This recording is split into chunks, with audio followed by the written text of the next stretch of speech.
Hello, everyone, and welcome to Keeper Live. I'm Dan Wilbricht, Vice President of Public Sector at Keeper Security. Keeper is a leading cybersecurity solution to help state, local, and education organizations prevent password-related data breaches. For those of you watching live, please leave us a comment and let us know what industry you work in.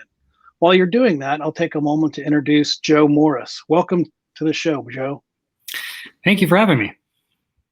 Joe is the Deputy Chief Innovation Officer at e.Republic, a leader in the state and local government education IT market. Can you give us a quick introduction and tell us who you are and how you got here? Sure. Well, I've been with e.Republic now for about 14 years. Most recently served as the Vice President of Research with the Center for Digital Government. So I spent my entire career focused on state and local government and the intersection of technology. Our corporate mission is to make government better, and we believe by connecting industry and government with technology, we can do just that. Yeah, that's great. I've been following you guys and use information that you guys have shared for years now. So thank you for that. Here at Keeper, cybersecurity is something we're really fanatical about. So I'm looking forward to kind of jumping in and discussing what unique cybersecurity obstacles that state, local, and education organizations face today as they're trying to modernize their IT. So why don't we go ahead and get started? You ready? Yes, sir. All righty. So the world has experienced an overwhelming increase in cyber attacks since the pandemic started about a year ago. What unique challenges did the public sector face due to these circumstances, and how are these challenges being addressed today? This is quite timely to be here, right? The recent ransomware attack on Colonial Pipeline makes clear that these attacks aren't going away. In fact, they're becoming more persistent and they're targeting higher profile entities. And that's where it begins to impact our states, our cities, our counties, our utilities, all of our special districts, and even education. Pre-pandemic, CIOs had routinely prioritized cybersecurity. You could have looked at all of our national benchmark surveys. Cybersecurity is their number one focus. That hasn't changed today. You looked at our most recent surveys kind of in the middle of the pandemic, cybersecurity still remains the overall priority. So the question is, why is that? And what has changed?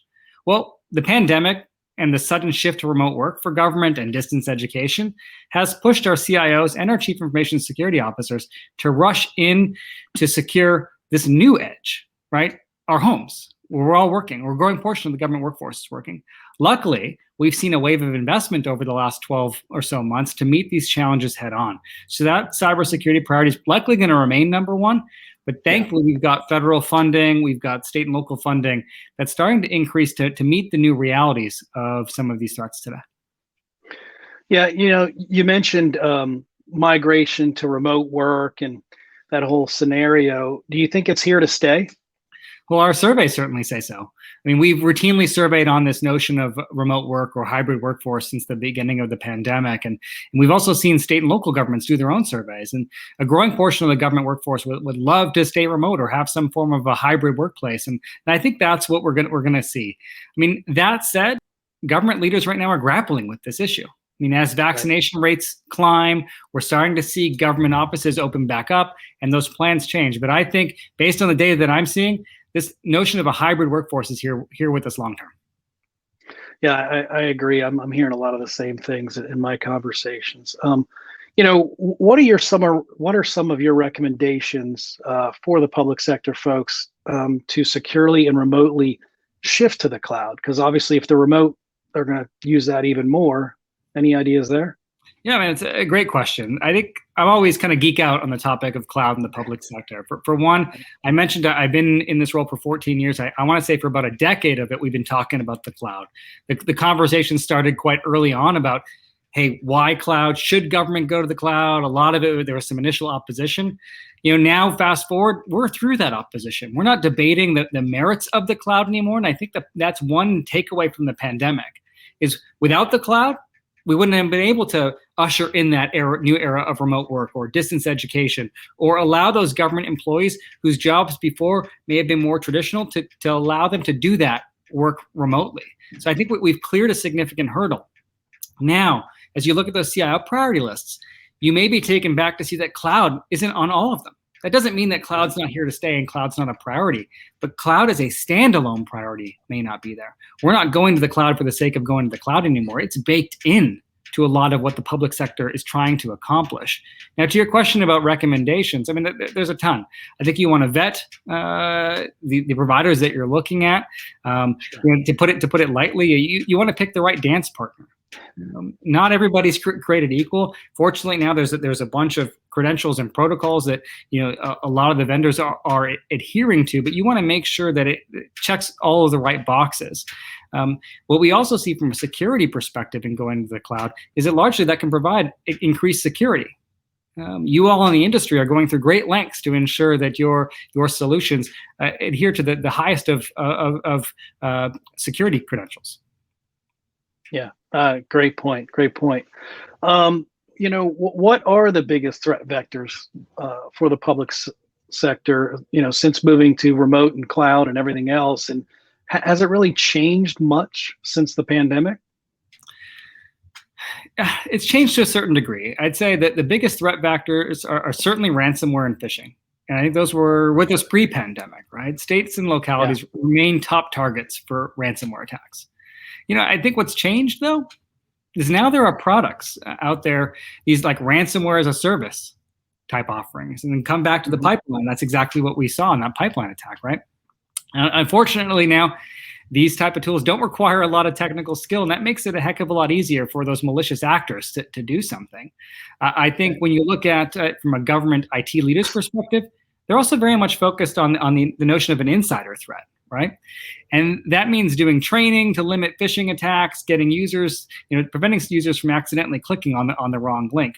That doesn't mean punishing the employees, but it means educating, trying to change the culture to limit those types of instances. And just frankly, we did a whole series of events over the last couple of weeks, and we heard from the former CIO of NASA, and it was a challenge there. Yeah, and that's rocket scientists. That she works with. You bring that down into state and local government, the emails are getting better. I'd say that's a significant change. I heard last week about how one government did a test with a COVID vaccination type email, and had a high number of users that accidentally click that link, right, not knowing its intent. So the challenge is the criminals keep getting more sophisticated, they keep getting better, and that keeps state and local government on their toes. Yeah, it definitely does. And do you think that municipalities are a larger target, or do you think they're more vulnerable, or do you think it's just because it's more public? I think it's a couple things. I think certainly if you've been paying attention to the surveys over the last couple of years, state and local government or public sector as a whole is moving up on that target list. And I'd say, going back maybe to late 2019, it did certainly appear that state and local governments were the target when it came to ransomware. And some of the reasons for that, beyond what I already mentioned earlier, is think about the magnitude of state and local government. States and localities employ over 19 million people. Yeah, that's a lot of workforce. From a going back to the links, it just takes one person to accidentally click on that wrong link. But you got over 19 million people that you got to train.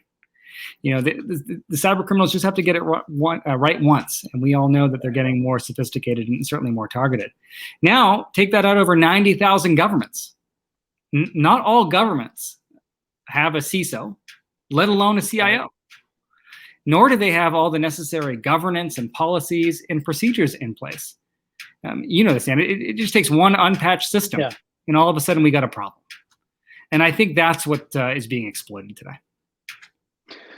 Yeah, I mean, you've hit on a lot of key points there, and from my point of view, I look at it in some areas. Something as simple as password security management, it enables public sectors to allocate resources to help prioritize some of that IT modernization we're talking about. What other cybersecurity best practices can be easily adopted by the public sector? I know you've hit on a few, but is there anything else that you want to bring to light?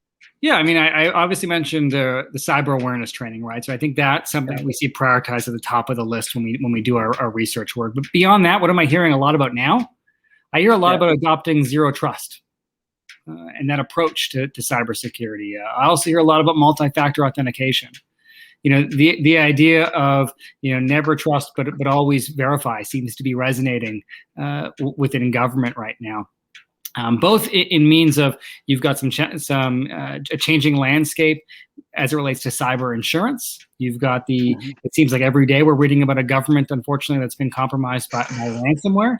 But governments are also getting pressure from other organizations, particularly even the idea of not having your cyber hygiene in order may impact your bond or credit rating, your ability to borrow money. And that elevates this conversation of cybersecurity outside of the CIO, outside of the CISO, and into finance and elected leaders. And that's what's going to keep cybersecurity as a top overall priority. Yes, agreed. I was certainly part of the hack with the government a few years back when my credentials were stolen. So I certainly know the pain and can understand the need for all of this. So this is great. How does the American Rescue Plan align with the need for cybersecurity solutions in the public sector? And how are procurement practices changing to really help modernize these efforts? Yeah, great question. I mean, everyone's asking questions about the American Rescue Plan. What does it mean to IT modernization? What does it mean to cybersecurity? And thankfully, the American Rescue Plan does actually call out cybersecurity. It's important when we talk about this, $2 trillion package, that it breaks out into a bunch of disparate funding streams.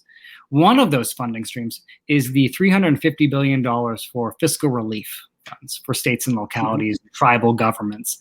And that funding stream permits expenditures on cybersecurity. In fact, the recent Treasury guidance that came out on the 10th of May gives recipients broad latitude to use these funds for modernization of cybersecurity, including hardware and software and the protection of critical infrastructure. Looking beyond that funding stream, then you get into K through 12 and higher education. One of the biggest recipients of funds through the stimulus package has been K through 12.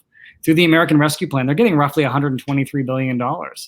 And we've seen that same funding stream be used for cybersecurity and IT modernization as an allowable expense. Similarly, in higher education, I want to say, don't hold me to the exact figures here, but higher ed's getting about $40 billion. If you peel off the portion that's going to be used for financial aid, those remaining institutional funds can go to support distance learning and everything along with that, including cybersecurity if needed. That's great. Obviously, these are things we need to do, right? And I think it's great that we're going to hit them head on.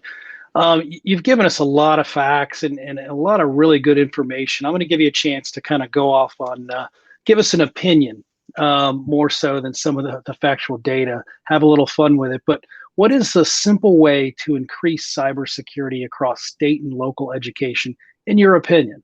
Yeah, when I look at moments like we're in now, right? You've had this economic downturn driven by the pandemic. Now we're getting all of these stimulus funds coming in some cases, waves of stimulus funds. What I see in moments like this is an opportunity to collaborate. I think there's tremendous opportunities for government organizations to collaborate with other public sector entities, whether that's Department of Homeland Security, whether that's other states, cities, and counties, or even leveraging federal resources like the Cybersecurity and Infrastructure Security Agency. They've got a tremendous amount of free resources for governments as well. But look to collaborate to identify opportunities where maybe you can pool your funds to have a maximum impact. Look at the other way in terms of collaborate. Another tip for success is continually identify federal funds where needed to advance the cyber agenda. Big believer in an opinion to follow the money. Obviously, we talked about the stimulus earlier, but it's not just the stimulus. Continually be looking out at, again, Department of Homeland Security. We already know the federal government is heavily prioritizing cybersecurity right now. We're waiting to see what trickle down that will have into states and localities. And the last thing is, I think the last 12 months or so have exposed how great this market is and how the best things can be achieved when we've got collaboration between industry and government. And I think the last year's exposed how impactful that work can be, and it presented a unique opportunity for all of us to do our best work. Wow, yeah, I love the collaboration. That's a very key point that I think some people aren't even thinking about initially. Hopefully, they get there too. I thought this was a great conversation today. I really appreciate it. If someone wants to get in touch with you, how do they do so? Real easy. I'll keep it simple. On Twitter and LinkedIn, I'm available at just Joe Knows Gov. And that'll keep it short, sweet, and easy. and we got it up on the screen for those folks as well. Well, thank you so much for taking the time to talk to us today, Joe. I really appreciate it. No, my pleasure, Dan. It's a a very important topic and very timely. Thanks to everyone for attending today's Keeper Live on addressing cybersecurity gaps in the midst of of IT modernization. To learn more about how Keeper can mitigate the risk of cyber attacks, send me a message or visit keepersecurity.com/industry/public sector HTML. Until next time, keep living the dream. Thanks for joining us.